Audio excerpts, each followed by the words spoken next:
respectable judges, distinguished teachers, and my dear fellows, Assalamu alaikum. Today, I stand before you to speak on a topic that touches every human heart, a topic that arrives silently in our darkest moment, and experiences by every human, hope in times of despair.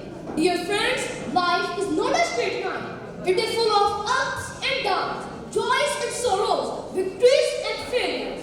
Sometimes we shine and sometimes we struggle. Sometimes we celebrate and sometimes we break silently. There are moments when sky seems dark, every door seems closed, and when despair whispers in our ear, give up. But at such moments, hope gently replies, try one more time. Dear friends, hope is not just an emotion, it is the light from Allah subhanahu wa ta'ala, a strength of the soul. As Allah says in Quran, قُلْ يَا عِبَادِيَ الَّذِينَ أَسْرَفُوا عَلَىٰ أَنفُسِهِمْ لَا تَقْنَطُوا مِنْ رَحْمَةِ اللَّهِ إِنَّ اللَّهَ يَغْفِرُ الذُّنُوبَ جَمِيعًا. Do not lose hope in the mercy of Allah. Indeed, Allah forgives all sins. This verse teaches us that as long as Allah's mercy exists, and it always exists, hope must live within us. A promise that no matter how difficult life becomes, Allah's mercy is bigger than our pain, our fear, our difficulty, and our failure. As our beloved Prophet Muhammad says, if the day of judgment is established, and one of you is stepping on his hand, so let him plant it. Respectable judges, this hidayah is a beautiful lesson for us. Even the world is ending, a Muslim should plant hope. Even in the darkest moment, we thought to do something positive, something better, something meaningful. Even the world is ending, mountain crumbling, the sky is splitting.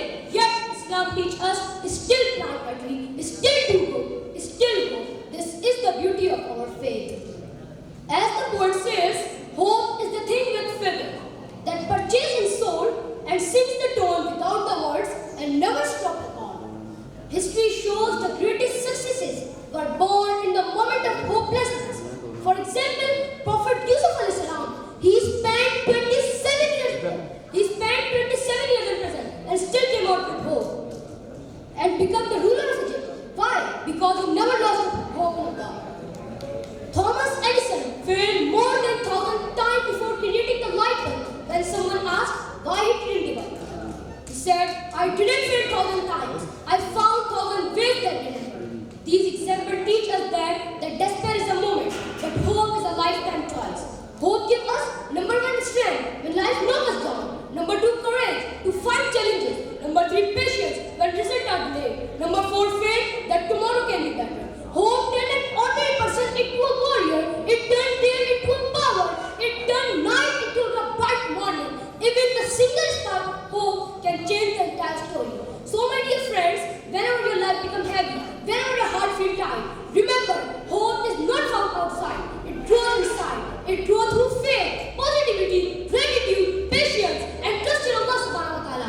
If someone falls, comfort them. If someone cries, lift them.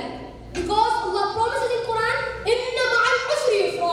Barely with hardship comes ease. This means ease is already on its way. You just have to hold on. I would like to end my speech with the quote, we must accept finite disappointment, but never lose infinite hope. Jazakumullah.